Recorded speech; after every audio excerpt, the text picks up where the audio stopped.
안녕하세요. 자본주의에서 조기 은퇴하고 싶은 굴비입니다. 수익 인증할 때 바로 오늘 수익 난 거를 확인하실 수 있겠지만은 이게 어제부터 뭔가 매매가 좀 이상해지고 있습니다. 마치 누군가가 제 집에 CCTV를 달아놨나 할 정도로 매매가 좀 꼬이고 있는데 한번 보시죠. 일단 어제 오후 12시 19분에 78.22달러에 TQQQ를 102주 매수를 했습니다. 그런데 오른쪽에 보이는 것처럼 제가 딱 매수한 게 이때거든요.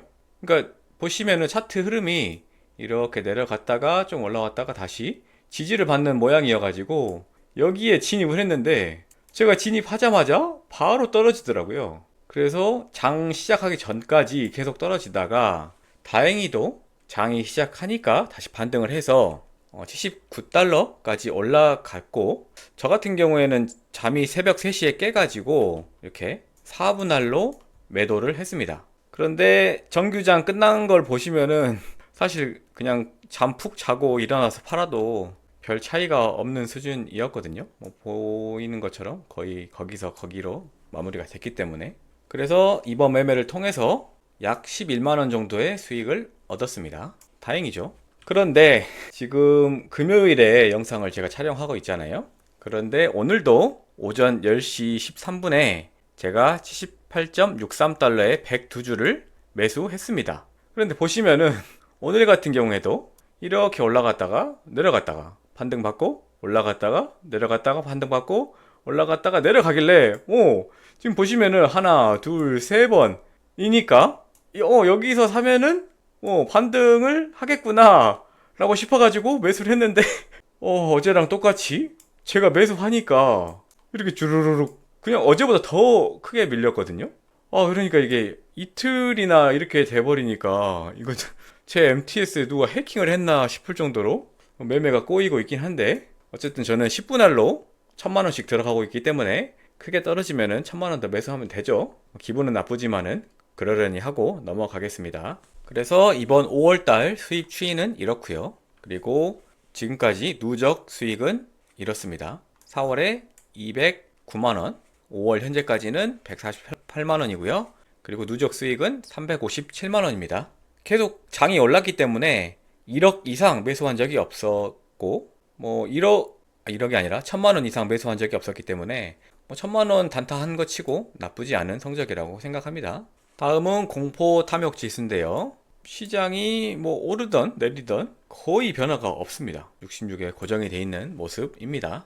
그리고 S&P 500 PE 지수 같은 경우에는 이 나스닥은 좀 빠지더라도 S&P는 조금 덜 빠지던지 아니면은 거의 비슷하게 올라가서 이렇게 계속 PE 지수는 올라가는 모습을 보이고 있습니다. 5년 평균으로 봤을 때는 아직도 상승할 여력이 이만큼 정도 있는 걸로 보입니다.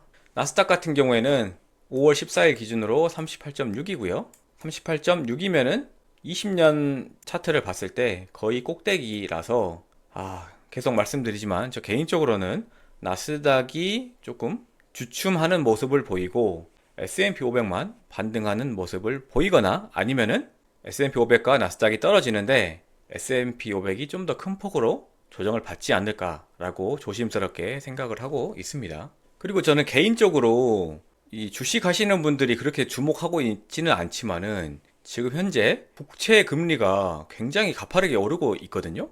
예를 들어서 미국 국채 대표죠. 10년 국채를 보면은 4.526까지 올라온 상태입니다. 근데 이게 어느 정도냐면은 이 미국 연준이 공개적으로 말은 하고 있지 않지만은 이 4.5를 넘지 않게 하려고 차트에서 보이는 것처럼 계속 노력을 하고 있거든요. 그런데 여기까지 올라왔다는 말은 시장이 뭔가 조짐이 좋지 않다라고 생각이 되고요. 더 큰 문제는 뭐냐? 바로 한국 국채입니다. 이 미국 같은 경우에는 이제 기준 금리라는 거는 이 단기채, 초단기채에 연동이 돼 있기 때문에 이게 바로 1대1로 매칭이 되는 게 아니고 이 장기 국채로 갈수록 이 기준 금리보다 높은 게 정상입니다. 그런데 미국 같은 경우에는 약 0.75 정도 높죠. 10년 국채 기준으로 했을 때.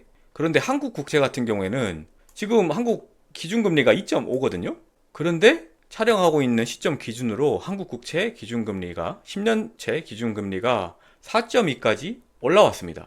그러면은 거의 지금 이 꼭대기까지 올라왔다는 말이죠. 그리고 더 큰 문제는 말씀드린 것처럼 이 갭이 어마어마하게 크잖아요. 미국 같은 경우에는 0.75밖에 안 되는데 지금 대한민국 같은 경우에는 한 1.7 정도 차이가 난단 말이죠. 그러면은 사실 이 대한민국 기준금리가 이 3.5 정도가 돼야지 이 지금 현재 국채 금리가 정당화되는 수준이거든요.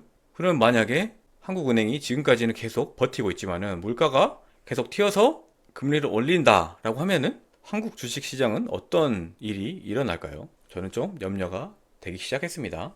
마지막으로 개미 지표입니다. 누누이 말씀드리지만 주식은 기본적으로 우상하기 때문에 아무 일이 없어도 그냥 상승하는 거를 기본으로 깔고 가야 되고요. 아직까지 제 기분은 하락할 것 같습니다. 그래서 저는 개미니까 반대로 상승한다고 볼 수 있겠죠. 그리고 어제 저녁에 제가 매일 QLD 한 주씩을 매수하고 있는데 어제는 계속 QLD를 지금이라도 당장 적립식이 아니라 일괄로 한 번에 한 1,000만 원 이렇게 사야 되나 이렇게 계속 생각이 되더라고요. 그런데 겨우겨우 이제 유튜브 영상을 보면서 참았습니다. 그런데 이런 심리 상태가 됐다는 말은 하락할 수 있는 요인으로 볼 수 있겠죠. 그리고 오늘은 제 지인 단톡방에서 국장이나 미국 주식 매수 의견 없었습니다. 그러니까 중립으로 볼 수 있고, 그리고 오늘 특이하게 제 직장 동료 중 한 분이 갑자기 국장보다 미장이 낫지 않냐 이런 발언을 하시더라고요. 그래서 이거는 이제 미장까지 해당되는 건 아니지만은 국장에 한해서는 조금 하락할 시그널로 볼 수 있지 않나 라는 생각이고요. 그리고 제가 계속 말씀드리는 그 레버리지 투자하는 유튜버 A는 아직까지도 분노하고 있습니다. 근데 이분이 지금 숏을 투자하고 있기 때문에 아마도 좀 떨어질 시그널이지 않나. 그리고 마지막으로 네이버 뉴스 탭을 봤을 때 폭락이나 폭등에 대한 뉴스가 전혀 없습니다. 제가 스크롤을 꽤 내렸는데도 이 시장 관련된 뉴스 기사는 이거 하나뿐이었고요. 그렇기 때문에 이 뉴스로 봤을 때는 상승 하락 시그널은 중립입니다. 네, 오늘 제가 준비한 내용은 여기까지고요. 영상 마음에 드셨다면 구독, 좋아요 부탁드립니다. 감사합니다.